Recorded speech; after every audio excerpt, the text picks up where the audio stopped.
আর কেউ যদি দলের কাজ না করে দল থেকে 15 বছর বাইরে থাকে এবং কি কারণে দল থেকে বাইরে ছিল সে এটা নিজেই জানে। তো আমরা লাস্ট পার্লামেন্ট ইলেকশনে সে কোন দল করেছিল আমরা সবাই দেখেছি।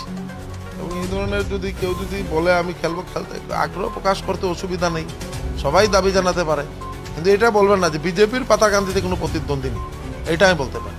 এখানে আমি যে কোনো কেউ ভারতীয় জনতা পার্টির প্রার্থী হলে পাতাকান্দি মানুষের বিজেপির প্রতি যে আগ্রহ বা যে বিশ্বাস, যে আশীর্বাদ নাগরিকদের বিজেপির প্রতি আছে, এটা আমরা সময় ভগবানের শ্রীচরণে প্রার্থনা করি ওনাদের এই নাগরিকদের আশীর্বাদ বা এই যে আশা যে ওনাদের এইগুলো যাতে আমরা সময় কাজ করে যেতে পারি, আমরা সেবা করতে পারি, এটাই আমাদের সব থেকে বড় প্রয়াস।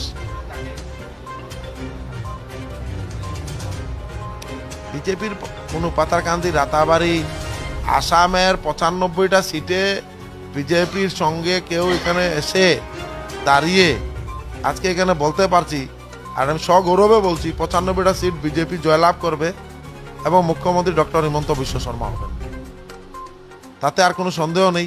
এগুলা যারা এগুলো চলবে, কেউ না কেউ তো খেলবে, কেউ আসছে কেউ খেলবে, এটা সবাই জানে।